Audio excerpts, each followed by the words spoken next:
Thanksgiving, everybody. I'm MJ Acosta-Ruiz. This is NFL Total Access. Thanks for being with us tonight. We will get to Washington and Dallas and all of your highlights, of course. But first, we have some breaking news.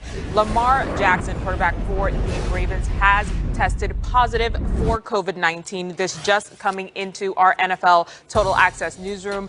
We will bring in now Ian Rappaport, who has more on this story, has been over it since it broke.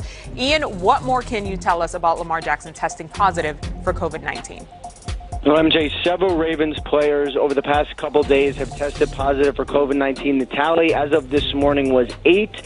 That included several staff members as well as the Baltimore Ravens try to contain a coronavirus outbreak in their facility. I am now told by several sources that Lamar Jackson, the starting quarterback for the Baltimore Ravens, the former MVP, has tested positive for COVID-19, headed to the COVID-19 reserve list, which obviously for the Baltimore Ravens, who as of right now are still scheduled to play the Pittsburgh Steelers on Sunday, would mean they would need a new quarterback. And Robert Griffin III is their backup quarterback. He has obviously plenty of starting experience. He is someone who is a veteran, and he will now be called upon for emergency duty. And for the Baltimore Ravens, it has been a difficult and trying week as they attempt to control this virus inside their facility. They have disciplined a strength and conditioning coach for failure to report symptoms and for not always wearing a mask.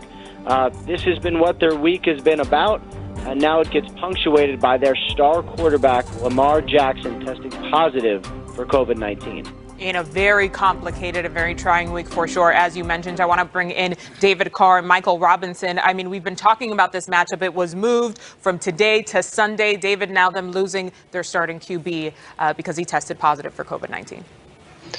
Yeah, and this is a huge hit because there is not another offense in the entire league that is more closely tied to their quarterback. This offense runs through Lamar Jackson. Everything that they do is off of his ability to make dynamic plays with his feet. And then the play action comes, and then the throws come. But it is all from Greg Roman being brought in, John Harbaugh, what he was trying to build here.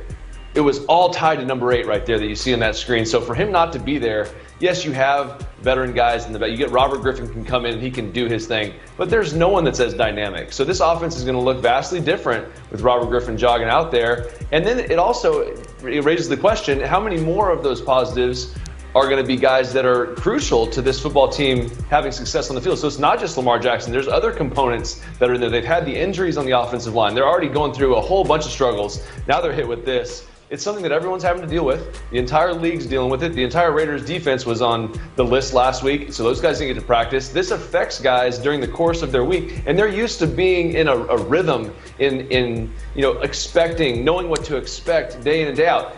If that's not the case, they're creatures of habit. It can really affect you. So they got a lot of work to do to try and replace that guy because he's obviously league MVP, and again, the entire offense goes through him. So big shoes to fill. Well, and this also raises several questions, guys, including, does Lamar Jackson have symptoms? If he does not have symptoms, he could be back a minimum of 5 days. If he does have symptoms, you're looking at 10 days and another game missed. That is one thing, and so it's not just, okay, he's out for Sunday's game against the Pittsburgh Steelers, a huge game, obviously, for the reeling Baltimore Ravens, but how many more games is he out? And I think that's one thing, and it is not a perfect situation for the Ravens, far from it, but so much of 2020 has been about just making do with what you have, trying to adjust, trying to adapt, trying to win games amid a pandemic. And, this is a battle-tested, tough Baltimore Ravens team. They have been handed a tough one this week, and they have no choice but to somehow come out and play and try to make the best of it. Yeah, Ian, it's going to be a little bit more pressure on that defense. Defense definitely is going to have to step up and put a stop to opposing offenses. But I do think having RG3 in the fold and having him be your backup quarterback, you don't have to totally abandon the offense. RG3 does have some of the same movement ability now. He's not a runner like Lamar Jackson is. He's a guy who can throw the football. He's a passer who has running ability, which is a little bit different. So he's not the type of runner that Lamar Jackson is. So I wouldn't run him on all of the same type of plays. But before we let you get out of here, I got to ask you this. What are you hearing from the Baltimore Ravens? Is there possibly any way that they could call Colin Kaepernick? I know that could be far-fetched, but I can't think of another quarterback on the streets right now that can step in and run that Greg Roman offense that has some wheels as a runner to be able to run the same offense so that the play isn't dropped off that much. Are you hearing anything about Colin Kaepernick in this particular conversation? You know, I'm really not. And one of the issues here, it's not just do the Baltimore Ravens have interest in Colin Kaepernick. Remember, in the past they have. The most recent past, that's many years ago. I have not heard anything recently. But even if they did want to bring in Colin Kaepernick, you're talking at absolute minimum 6 days. So he would not be, remember, because the player has to pass through COVID-19 protocol, so he would not be in by this game, might be in somehow by the next game, and then at that point, theoretically, Lamar Jackson would be back. It's just to bring in a player so quickly during this COVID-19 season is difficult, and it certainly changes the way teams acquire players. And guys, Rob, to your point about the difference between Lamar Jackson and Robert Griffin III there, the run ability can't even be compared. So, David, what, in your eyes, would be the expectation for RG3 stepping in here for Lamar Jackson? You know what's funny about that, MJ? In that situation for RG3, having watched him over the last couple of years, when he steps in and he plays, he actually plays pretty well. And I've been in that situation where you're a starting quarterback, then you're relegated to a backup role, and you want that opportunity. And I guarantee you, Robert Griffin, although he's upset that Lamar's not going to be able to be there, they're probably boys, they're tight, they sit in the same quarterback room. He's ready for the challenge. Robert will play good football. I really believe that. He'll go in there. He'll make the throws that he has to make. And Rob alluded to it. He's a good passer. He can throw the football. He's seen a lot of defenses. He understands that. And I still think that he has enough leg ability, enough athletic ability to where if he has to pull it down and run, he can still utilize some of those runs. I think he'll play actually really well. I'm excited to see Robert get a chance to go out there and play again.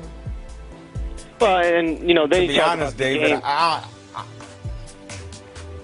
go ahead, Ian. Go ahead. Finish your thought. Yeah, I was going to say, let's talk about the near future. Let's talk about there's still, as of now, a game on Sunday. And yeah, I mean, we've been talking so much about the Baltimore Ravens and not having Lamar Jackson. What about the Steelers side of it?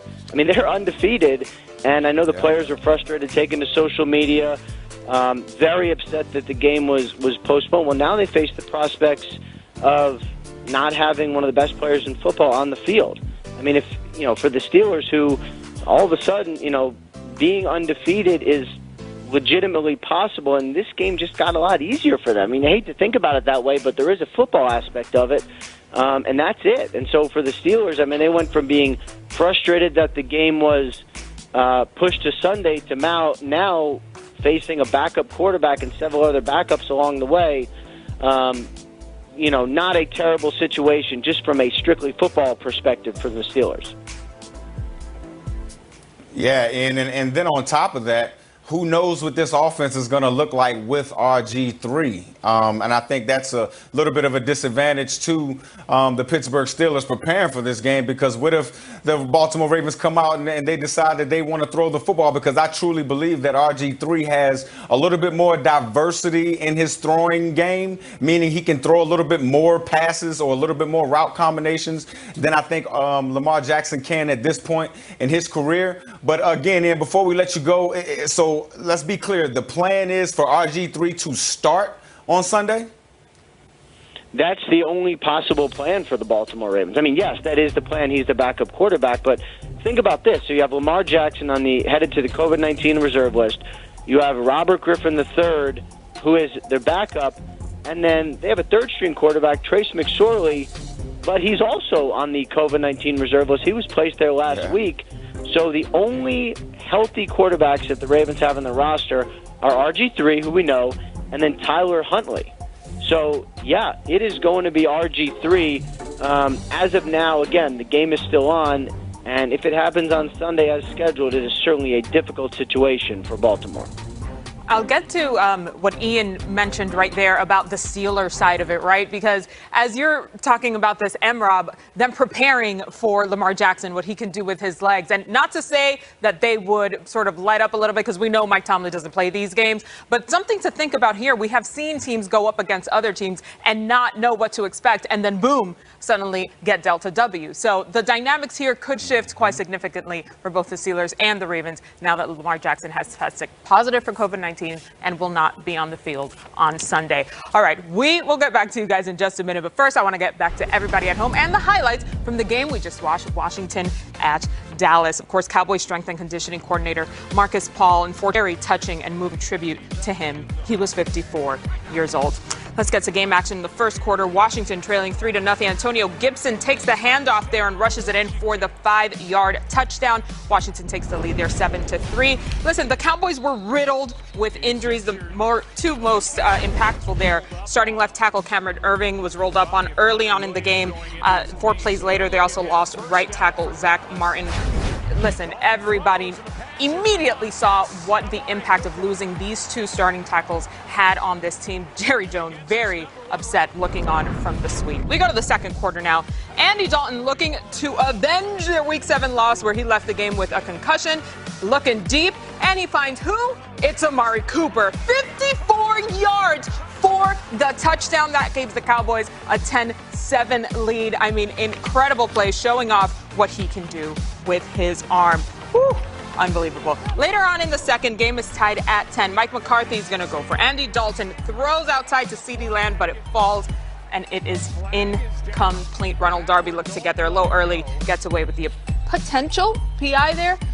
But so it goes. This has been the story of the game. Ensuing Washington possession, 2nd and goal for the Cowboys 5. Alex Smith finds Logan Thomas for the 5-yard score. Washington leads 17-10 now. We go to the third quarter. Cowboys are trailing 17-13. Are we going to feed Zeke a little bit here? Yep, he rushes up the middle, initially ruled down, but the ball appears to come loose. Ron Rivera challenges that ruling. Zeke wasn't down, and the ball did come loose. It was reversed. So we go to later on in the third. Washington leads 20-13. Alex Smith pressured, throws over the middle, looking for Terry McLaurin. He is intercepted. Woo, the Jets are on for Jalen Smith. He returns the interception 43 yards before he is chased down by McLaurin there. I mean, the speed there. Terry McLaurin, by the way, trying to do his best DK Metcalf impression as we saw earlier in the season. Alex Smith cannot believe it. Ensuing Cowboys possession, 3rd and goal. Andy Dalton looking for CeeDee Lamb, but he drops it. Drops the potential game-tying touchdown. We saw him do incredible things last week right here. Did not make it happen. Andy Dalton not pleased. Fourth quarter now. Cowboys trail 20-16. It's 3rd and 3. Dalton can't find anyone, and of course gets zacked by Tim Settle this time. The Cowboys struggling, of course, to protect Andy Dalton, missing their 2 guys there. Next play, Cowboys in punt formation, 4th and 10. Go for the fake. Darian Thompson takes the snap, pitches it to Cedric Wilson, who doesn't even make it back to the line of scrimmage. It's the ensuing Washington possession. Next play, 1st and 10 from the Cowboys 23. Antonio Gibson rushes upfield for the 23-yard touchdown. Washington adds to the lead now, 27-16. This just keeps piling on. Later in the fourth, Washington leads 27-16. Antonio Gibson. Wow. 37-yard touchdown there, and they lead 34-16.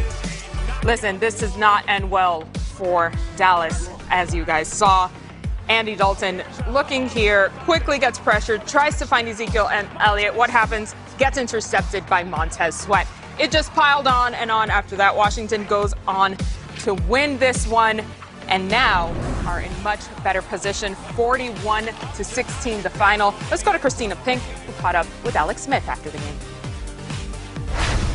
2 years ago, you missed this game and you were in a hospital bed on Thanksgiving. Could you put this game and this win, how much it means to you in perspective? Yeah, really tough right now to do that. Thanksgiving has special significance, you know, for me and my family. It was 2 years ago when we found out about the infection, and I got rushed into emergency surgery, and you know, changed my life forever.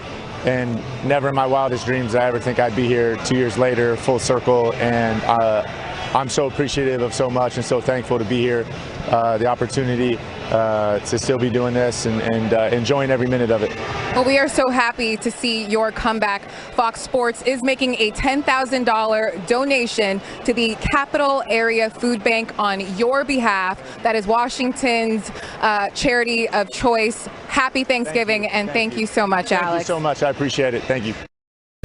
A very happy Thanksgiving indeed for Alex Smith and the Washington football team. We'll be right back with a lot more highlights, more analysis from the guys, of course. Oh, we are going to chat about this. My bad, guys. See, it's Thanksgiving Day. We're all full. You know that turkey hangover is a serious situation. Emram and David, Washington on a 2-game streak here. Emram, what impressed you most about that Washington win? Well, first and foremost, MJ, DC, Alex Smith, man. He was my quarterback when I first came into the National Football League with the San Francisco 49ers. And to see him, kind of complete that circle. He got hurt. He talked about the infection just a few minutes ago. You saw him on that interview. And now to come out and get 2 games in a row. How phenomenal of a game as it was for Alex Smith. I mean, 19 for 26, 149 yards, 1 touchdown, 1 interception. You have to know that it feels great to know that he has some type of redemption. He goes out there and he continues to win football games. But when I look at this game and this Washington football team, just how physical they were, guys. I mean, they won both sides of the line of scrimmage. Antonio Gibson rushed for 115 yards, 3 touchdowns. They were very physical at the point of attack, offensively and defensively. They got after Andy Dalton. I said it on our call, David. If the Dallas Cowboys could find a way to protect Andy Dalton, I think Dallas would come away with a win, but they didn't. 7 quarterback hits, 4 sacks later. The Washington football team, they go in there and they score 40. They do it in a big-time fashion.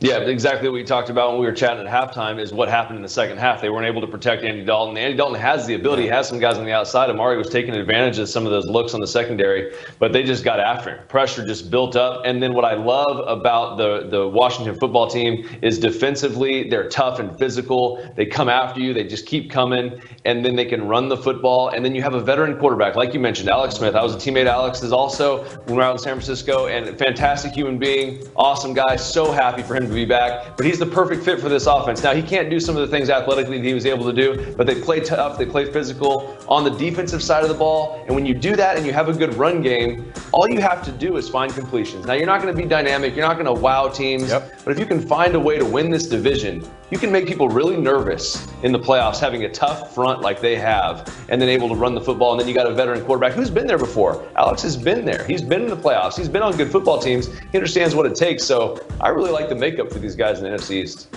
David, to your point, Alex Smith, he knows exactly what to do. He doesn't need to put all the bells and whistles, all the glitter and confetti as I would like to do, but he knows how to win and he knows how to not lose, more importantly. And that defense, yes, relentless out there. I loved it. Let's take a look at the NFC East standings because we knew whoever won this game was going to go into first place, and now that is Washington 4-7. Don't forget, though, that the Eagles, they still hold the key here. They have a big game against Seahawks Monday night. That tie there on their record is the one that gives them a little bit more muscle as we head into the rest of Week 12. All right, coming up, we will have a lot more about some questionable play calling in Dallas today. Could have also added to this loss. We'll be back with more NFL Total Access on Thanksgiving Day.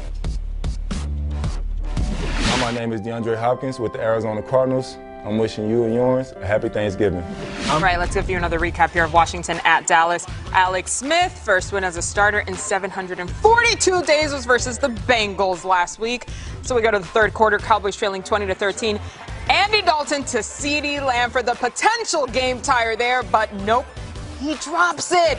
Not what we saw from him last week, but hey, that's how it goes sometimes. Dalton very, very upset. Later in the fourth, Washington leads 27-16. Antonio Gibson takes the handoff up the middle, rushes for the 37-yard touchdown. Washington leads 34-16 at that point. All right, Cowboys trailing 34-16 up next. This is the first play of their next possession. 1st and 10, Andy Dalton quickly pressured here, tries to find Zeke. Instead, he's picked by Montez Sweat, who runs it back for the 15-yard touchdown. Washington wins it 41-16 is our final score. Alex Smith, 19 of 26 for 149 yards. After the game, Mike McCarthy talking about that questionable fake punt play call. Well, I mean, it's definitely a big play opportunity the way you view it. There's certain things you look for tendency-wise on when and where, but it's obviously we didn't execute it, and as those things go, I mean, obviously it's ultimately my responsibility when particularly a play like that doesn't work. But we're trying to generate a big play at that point in the game. Prior, the information that you look for going into it, it was a solid call.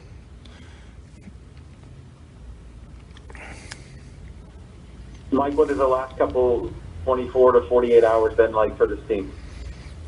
I think stating the obvious, extremely difficult.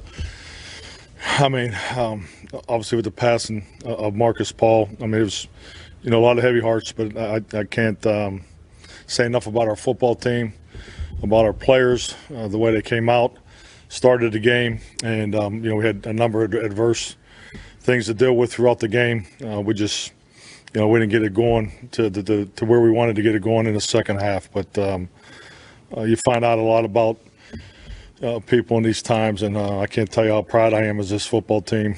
But yes, it's a week that I don't think any of us will ever forget.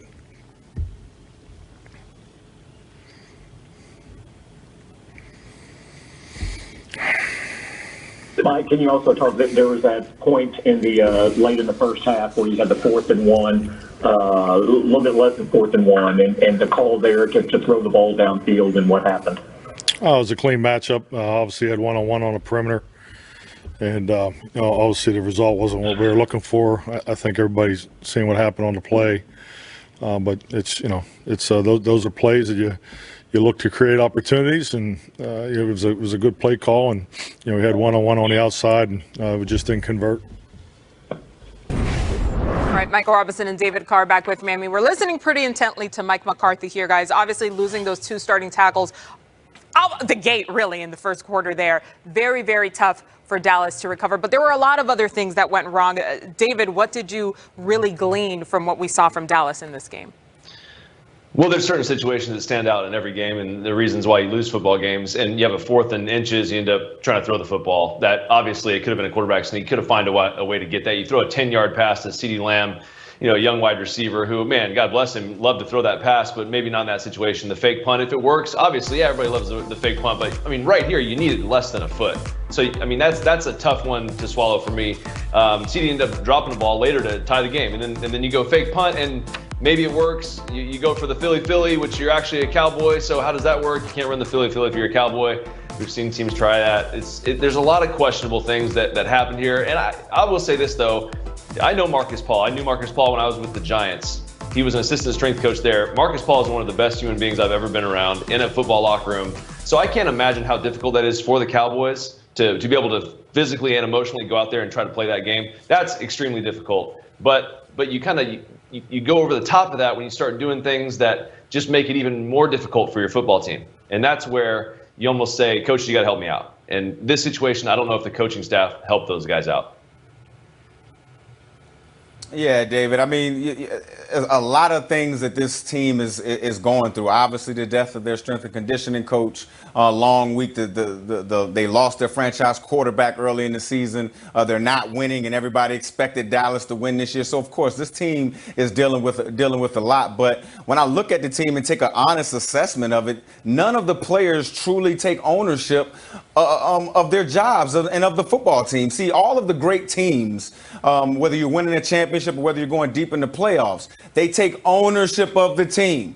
You can't just make the excuse that, oh, well, the coach's scheme doesn't work, or, and finger point. That's woulda, coulda, shoulda type of football, and that's what losers do. So when you look at this football game, David, and you talk about throwing the football on 4th and 1, you talk about faking a punt in a critical situation of a game. What do you expect, man? The Dallas Cowboys aren't good this year. So the coaches have to do something outside of the box to try to generate something. 4th and 1. Ordinarily, we would have expected them to just line up behind that big offensive line, give it to one of the highest paid running backs in the National Football League, and getting a yard is easy. But now that offensive line isn't assembled that way anymore. There's a lot of injuries, and Ezekiel Elliott can't hold on to the football. So you know what you do? You go to your strength. Your strength is on the outside, and they just didn't make a play. So when I look at the Dallas Cowboys team, they're just upside down. They're just not very good right now. And again, they still have a chance. Even with all that I just said,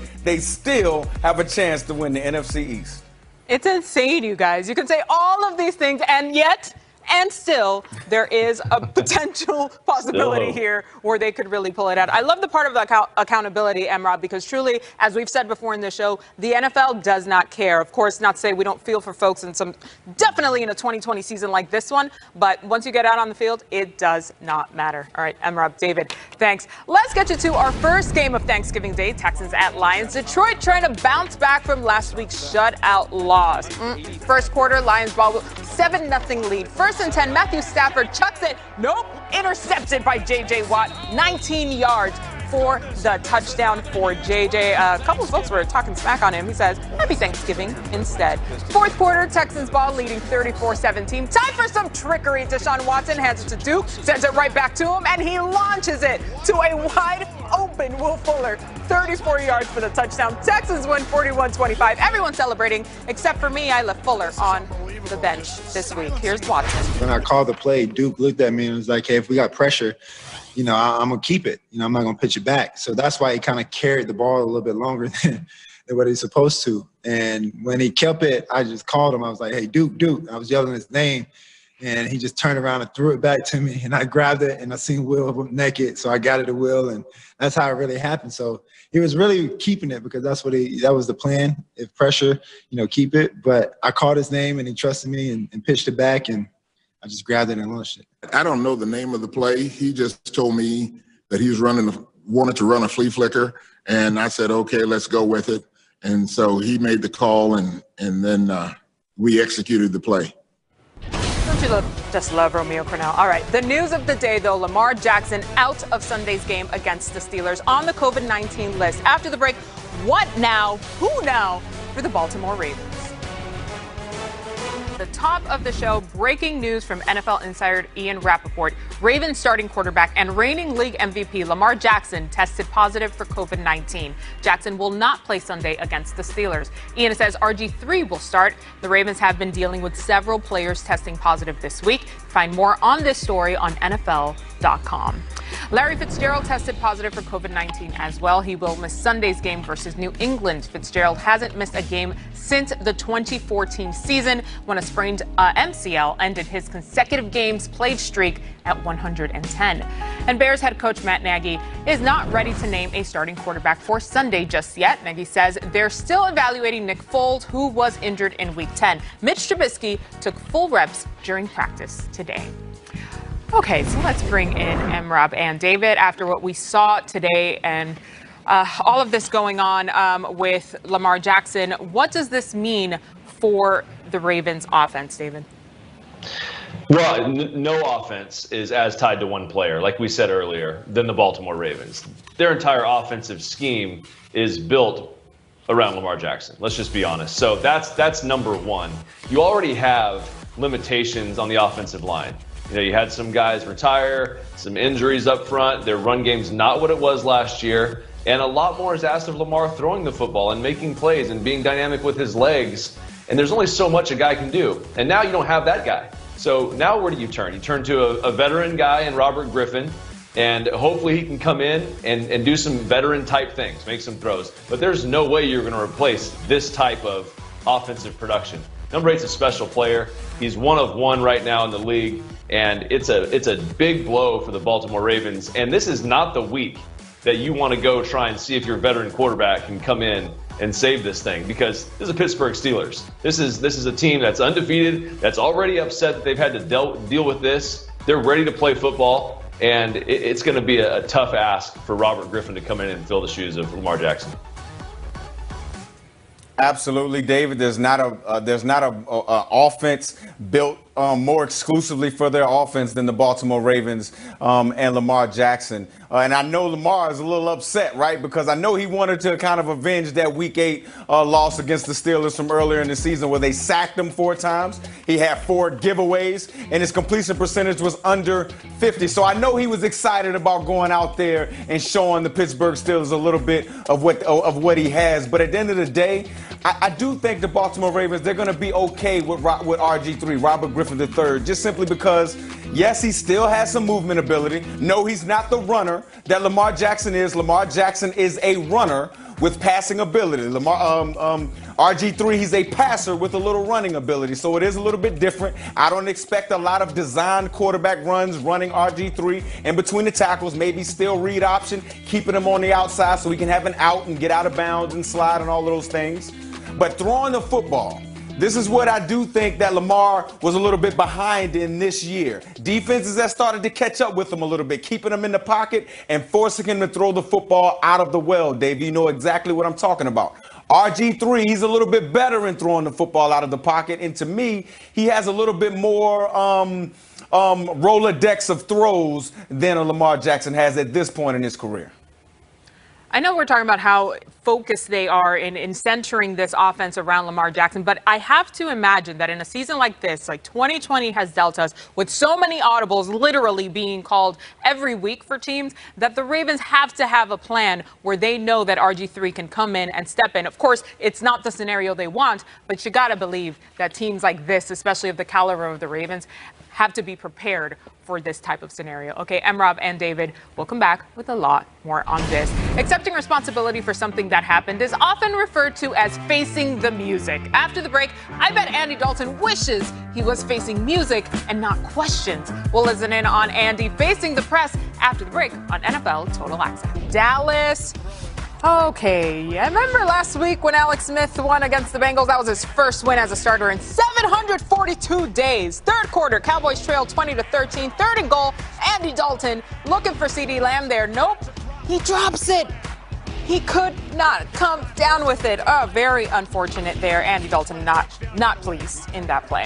Later in the fourth, Washington leads 27-16. It's Antonio Gibson who takes the handoff right up the middle, rushes upfield. That's a 37-yard touchdown. Washington leads 34-16. Woo! Good job for Gibson. Not happy.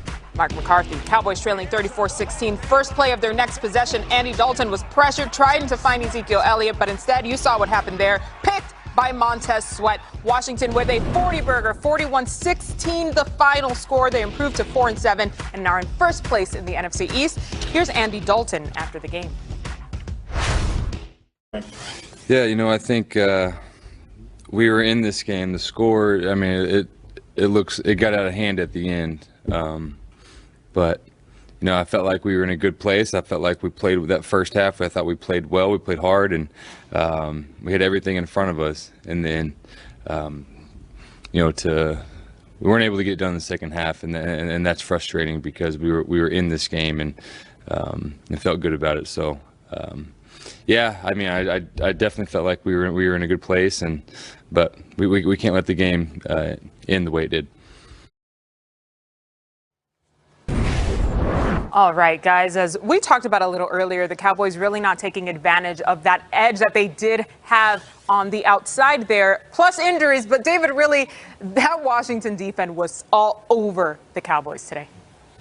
Yeah, that's what's difficult. You have advantage on the outside, and you want to take advantage of that, but what you see from the Washington football team is a defense that stays on the attack, and I love that. And what you'll see in these two plays that we're about to show is a team that can get to you with force, so they feel like there's chum in the water, for lack of a better term. You got some injuries up front, so what do? You send your guy, Chase Young, straight ahead, run right over the left tackle, use your physical ability to just go after the quarterback. And you can do that in many different ways with him. You just let him go, play coverage on the back end, fantastic. And we get it. Look, he can't block me. He knew it, right? And then you can also get up there and disguise and confuse an offensive line that's struggling, that has some guys out. And so you get up there, you mug up, you pull a guy out, you take away the crossing route, boom, the pocket collapses, and you still got Chase Young in there, you got Payne in there, you got guys. And that front is vital to the success of this Redskins team. If they think they're going to go win the NFC East, and they do have a chance, that front has to play that way every day.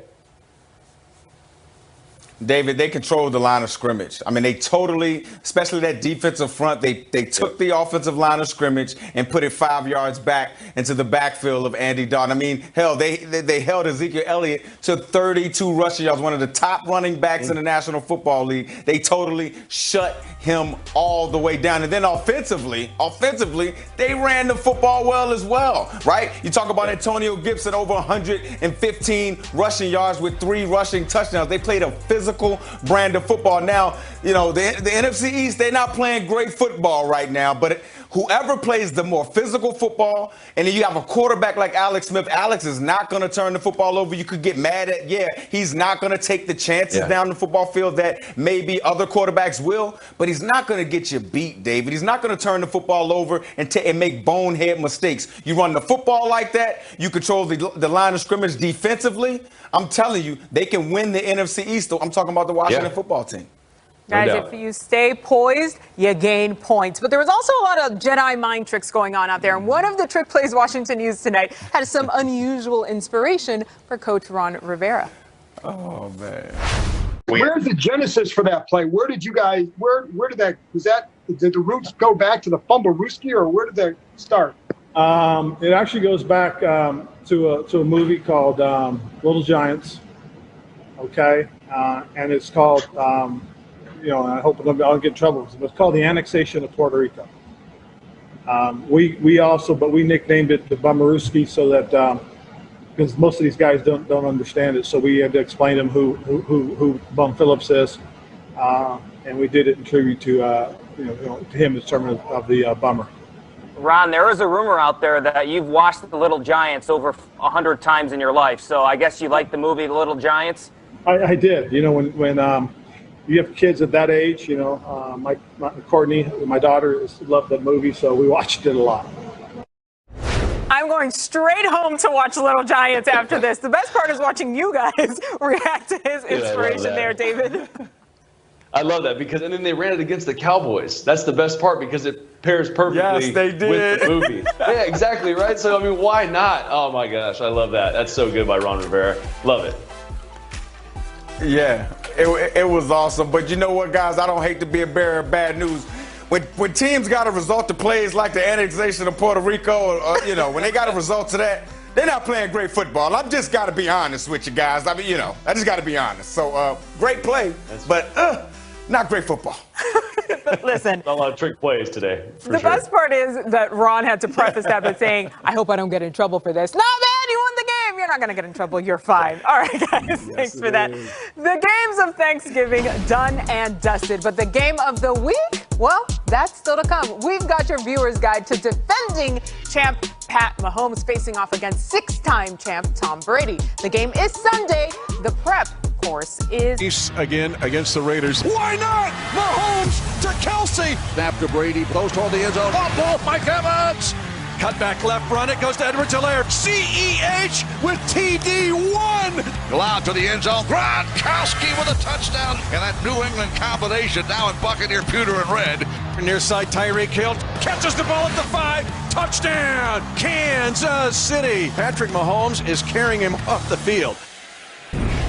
Michael Robinson and David Carr back with me. All right, Patricio y Tomas. So Mahomes and Brady.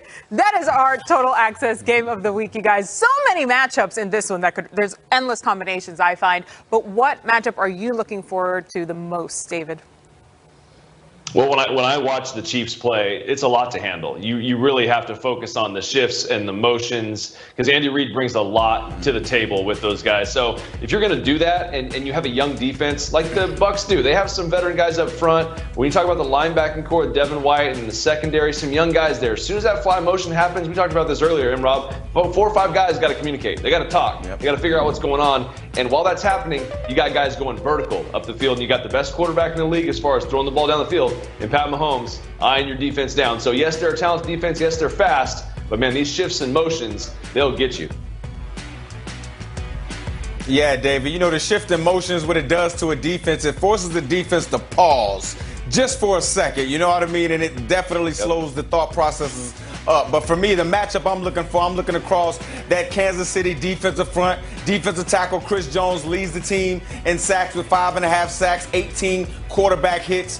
his matchup against the center and the two guards of the interior offensive line of the Tampa Bay Buccaneers. Over the last few weeks, Tom Brady has been harassed. He's been hit, and he's been off throwing the ball deep down the football field. If they can control Chris Jones, keep him at the line of scrimmage, maybe they can start to hit some of those deep passes down the football field to Mike Evans and Antonio Brown, but we'll see. Guys, yesterday we were talking about this matchup, and I mentioned supporting cast, right? I'm looking at it again now, listening to these matchups. It doesn't have to be a supporting cast. On both of these teams, we have a long list of co-stars, superstar players, especially on the offensive side of the ball. So we should see fireworks really going all the way down to the fourth quarter. Guys, thank you. It may have been the play of the game. Terry McLaurin chasing down Jalen Smith to prevent a Cowboys touchdown. Dallas came away with the only 3 points. We came away with the whole story from Terry himself. That's next on NFL Total Access.